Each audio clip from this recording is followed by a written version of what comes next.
Տիգրան, վերջին օրերին ադրբեջանական մամուլում տեղեկություն է շրջանառվում այն մասին, թե իբր Հայաստանը պատրաստվում է ապրիլին հարձակում գործել Ադրբեջանի վրա։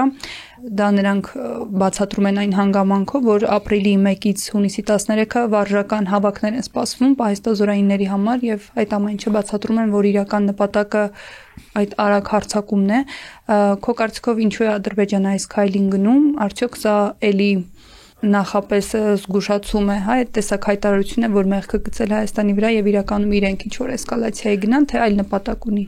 Այո, առաջին հայացքից կարծես թե տեղեկատվական ֆոն են նախապատրաստում նոր էսկալացիայի համար։ Այդ հրապարակումը կատարել էր Կալիբեր կայքը, որը բարբերաբար նմանատիպ հոդվածներով է հանդես գալիս, պրոիշխանական Ադրբեջանի պաշտպանության նախարարություն հետ աֆիլիացված լրատվամիջոց է, իրականում քարոզչական ինչ-որ կայք, եւ հետաքրքիր է, որ այդ հրապարակումը իր գլխավոր թեզերով, որտեղ այո նշվում էր նաեւ վարժական հավաքների մասին, ամրաշինական աշխատանքների մասին եւ այլն, շատ արագ տարածվեց ադրբեջանական մամուլում, բայց հետաքրքիր այն է նաեւ, որ թուրքական օրինակ որոշ լրատվամիջոցներ արտատպեցին այդ նյութը եւ արդեն Ադրբեջանի պետական լրատվամիջոցները գործակալությունները, օրինակ Ազերթաջը արդեն հղում էր անում թուրքական այդ լրատվամիջոցներին, որ իբր թուրքերը եւս գրում են այն մասին, որ Հայաստանը պատերազմի է պատրաստվում։ Միևնույն ժամանակ ռուսական մեդիա դաշտում եւս վերջին օրերին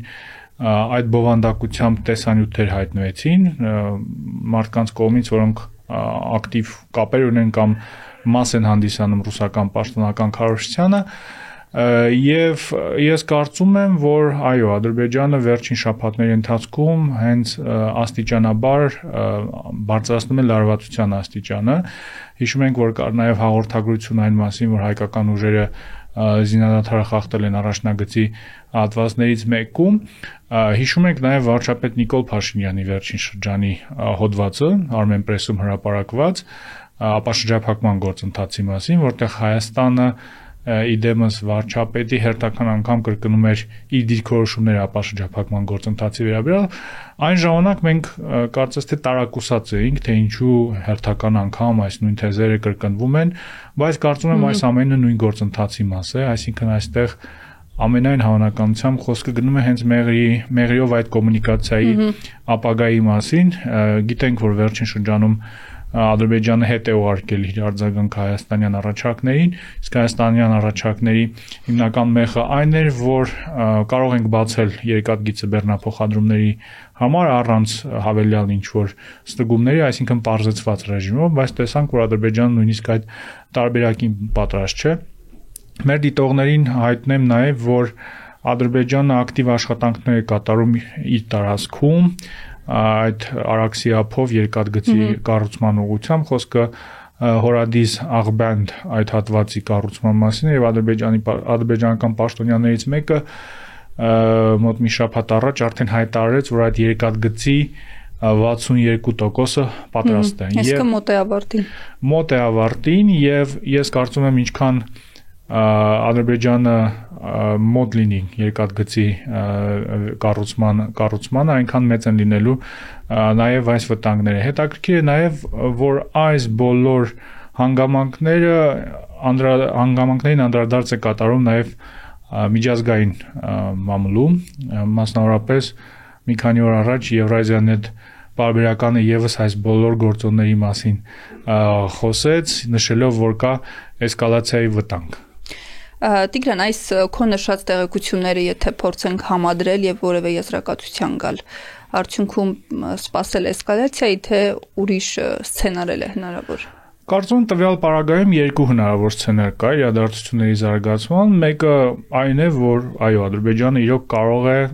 կարծում եմ այնուամենայնիվ սահմանափակ մասշտաբի էսկալացիա կազմակերպել Հայաստանից ինչ-որ զիջումներ կորզելու համար։ Մյուս սցենարը այն է, որ Ադրբեջանը պարզապես տեղեկատվական ֆոն է ստեղծում զուտ պատերազմի վտանգով Հայաստանից ինչ-որ զիջումներ կորզելու համար։ Հիշում ենք, որ այսպիսի իրավիճակ կար նախորդ տարվա գարնանը, երբ դելիմիտացիայի շուրջ ընթանում էին այդ բանակցությունները եւ Հայաստանի իշխանություններն էին մեծ հաշվով հասարակությանը տեղեկացնում, որ եթե չգնանք այս զիջումների, Ադրբեջանը Ադրբեջանը կարող է ռազմական ճանապարհով վերցնել ոչ միայն այդ գյուղերը, այլ նաև ավելի մեծ տարածքներ, այն ժամանակ մենք զգուշացնում էինք, որ այս քաղաքականությունը ավարտ չունի, այսինքն վաղ թե ուշ հասնելու ենք մեկ այլ հարցի, երբ Ադրբեջանը կրկին մեզ դնելու է այդ երկընտրանքի առջև, կամ տալիս է այն ինչ ուզում ենք մենք, կամ էլ պատերազմ լինել, եւ Հայաստանի իշխանությունները հերթական անգամ գալու են հասարակությանը ասել, որ սա է երկընտրանքը, հերթական անգամ մենք արձանագրելու ենք, որ Հայաստանը պատրաստ չէ դիմակայել ադրբեջանական վտանգին, պատերազմից 5 տարի անց արդեն, եւ հերթական անգամ այն բոլոր մարդկանց, ովքեր խոսում են այս իրավիճակի մասին, մեղադրելու են ինչ որ ռազմատենչ հայտարարություններ անելու մեջ, մեղադրելու են ապակառուցողական լինելու մեջ, մինչդեռ դա հենց իշխանության պատասխանատվություն է, որպեսզի մենք այսպիսի երկընտրանքի առջև չհայտնվենք։ Բայց այնուամենայնիվ կարծում եմ այս հարցը ավելի սկզբունքային հարց է հատկապես Հայաստանի իշխանությունների համար, որովհետև վերջին 4-5 տարվա ընթացքում նրանք այդ կոմունիկացիայի բացումը կամ կոմունիկացիայի բացումը Հայաստանի ինքնիշխանության ներքո դարձրել էին կարծես թե Հայաստանի միակ կարմիր գիծը ընդհանրապես Ադրբեջանի հետ հարաբերություններում։ Եթե այլ հարցերում մենք տեսնում ենք անընդհատ ինչ-որ զիջումներ, այդ թվում նաև բանակցային տարբեր դիրքորոշումների փոփոխություններ, այս հարցում հայկական դիրքորոշումները բավականին կարճ են, փորձ է կատարվում ինչ-որ կրեատիվ լուծումներ գտնել, նախորդ տարվա ընթացքում գիտես քննարկում էր այդ մասնավոր ընկերության տարբերակը, որը պետք է վերահսկեր կոմունիկացիան, որին չհամաձայնեց Ադրբեջանը, վերջին կրեատիվ առաջարկը հենց այդ բեռնափոխադրմանը վերաբերող առաջարկներ, որ միայն բեռնատարի համար բացենք, ու այստեղ իհարկե կարծում եմ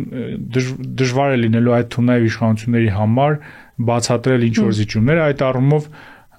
կարծում եմ այս հանգամանքը մեծացնում է էսկալացիայի հավանականությունը, որտեղ մի կողմից սա կարմիր գիծ է Հայաստանի համար, այսինքն միայն սպառնալով դժվար թե Ադրբեջանը կարողանա հասնել իր նպատակին, մյուս կողմից էլ Ադրբեջանը նշեցի, որ ակտիվ աշխատանքներ է կատարում երկաթգծի առնվազն վերագործարկման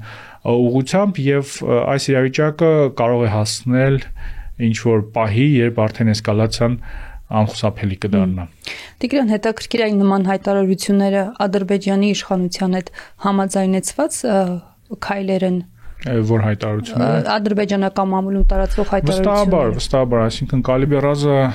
ադրբեջանական քարոզչության ամենակարկառուն ներկայացուցիչներից մեկն է, այդ լրատվամիջոցը, եւ նրանք այդ գործառույթը վերջին տարիների ընթացքում պարբերաբար իրականացնում են, այսինքն ոչ պաշտոնական մակարդակով ինչ որ ուղերձներ հղելը, հիշում ես Արցախի շրջափակման ընթացքում ինչպիսի դերակատարություն է այդ լրատվամիջոցը ունեցել, երբ տարբեր տխրահռչակ ռեպորտաժներ էին պատրաստում այն մասին,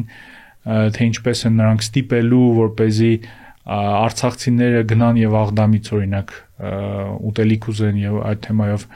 տարբեր այլ ռեպորտաժներ, այստեղ երկու կարծիք չի կարող լինել։ Եվ այն հանգամանքը, որ Կալիբերազի այդ հոդվածը շատ արագ սկսեց տարածվել նաև ադրբեջանական բոլոր մյուս հիմնական լրատվամիջոցների կողմից, այդ թվում նաև պետական լրատվամիջոցների գործակալությունների կողմից, Ազերթաջի կողմից, խոսում է այն մասին, որ գործ ունենք ինչ որ համակարգված արշավի հետ։ Այս դեպքում ինչ որ արձագանք պետք է արդյոք Հայաստանի կողմից այստեղ նման հայտարարությունները սովորաբար արվում են, հա, ինչ որ արտգործնախարարության կամ Պաշտպանության նախարարության։ Տես արձագանք արդեն կա Եվրոպական միության դիտորդական առաքելության ղեկավարի կողմից, Մարկուս Ռիտերի կողմից, ով օրեր առաջ հարցազրույց էր տվել, եթե չեմ սխալվում, հանրային հեռուստատեսությանը, եւ նշել էր, որ այդ բոլոր պնդումները չեն համապատասխանում իրականությանը, այսինքն նա հստակ արձանագրել է, որ ամրաշինական աշխատանքները միայն պաշտպանական բնույթ ունեն եւ նմանատիպ մի այլ փաստարկներ են վերել, եւ այստեղ եւս մեկ անգամ ընդգծենք, որ Եվրոպական միության դիտորդական առաքելության դերը հենց նաև դրանում է կայանում, որպեսզի ադրբեջանական այդ տարբեր խեղաթյուրումները, ապատեգատվությունը մերժվի եւ դիտորդական առաքելության գործառույթները այս տարիների ընթացքում փոփոխվել են եւ ավելի արդյունավետ են դարձել։ Հայաստանի պարագայում այնքան կարեւոր չէ դրանց այդ հայտարարություններին ինչ որ հրապարակային մակարդակով հակազդելը, չնայած դա էլ պետք է արվի իհարկե եւ ցույց դրի, որ օրինակ այդ հավաքները սովորական ինչ որ երևույթ են, բարբերաբար իրականացվում են, այստեղ որևէ արտառոց զարգացում չկա, ինչպես փորձում են ներկայացնել ադրբեջանցիները, բայց այստեղ պետք է հասկանալ, որ այս նոր փոփոխված տարածաշրջանային բալանսի պայմաններում Հայաստանը պետք է շատ ակտիվ քայլեր ձեռնարկի այդ էսկալացիան կանխելու համար։ Հիմա տեսնում ենք, որ Միացյալ Նահանգները դժվար թե մեծ ներգրավվածություն ունենան մեր տարածաշրջանում, բազմաթիվ այլ խնդիրներ ունեն եւ կարծես թե ընդհանրապես առաջնահերթությունների շարքում չենք մենք։ Եվրոպական միությունը եւս Միացյալ Նահանգներում տեղի ունեցած զարգացումներով զբաղված է իր խնդիրներով, առաջին հերթին Ուկրաինայով, բայց ոչ միայն, այլ նաեւ սեփական պաշտպանություն ապավելու խնդիրներով, եւ այստեղ տարածաշրջանում կարծես թե միակ խաղացողը, որը ակտիվորեն դեմ է հանդես գալիս այս սցենարին, Իրանն է։ Այդ առումով Իրանի հետ պետք է կոորդինացնել գործողությունների սցենարը կանխելու ուղղությամբ, միևնույն ժամանակ ակնկալելով առնվազն քաղաքական եւ դիվանագիտական աջակցություն նույն արևմտյան տարբեր դերակատարների կողմից եւ առաջին հերթին Եվրամիության տարբեր երկրների կողմից։ Եվ այդ առումով, որ ես կարևորում եմ այսօր Նիդերլանդների հետ ստորագրված ռազմավարական համագործակցության այդ փաստաթուղթը, ինչքան շատ երկրների հետ մենք սերտացնենք հարաբերությունների քաղաքական մակարդակով, այնքան ավելի հեշտ է լինելու առնվազն քաղաքական աջակցություն ստանալ տարբեր հարցերում, այդ թվում նաև այսպիսի էգզիստենցիալ հարցերում։ Շնորհակալություն Տիգրան։ Ես եմ շնորհակալ։ Հիշեցնեմ մեր դիտողներին, եթե ցանկանում եք աջակցել Civilnet-ին, կարող եք այցելել մեր կայք եւ սեղմել Donate կոճակը։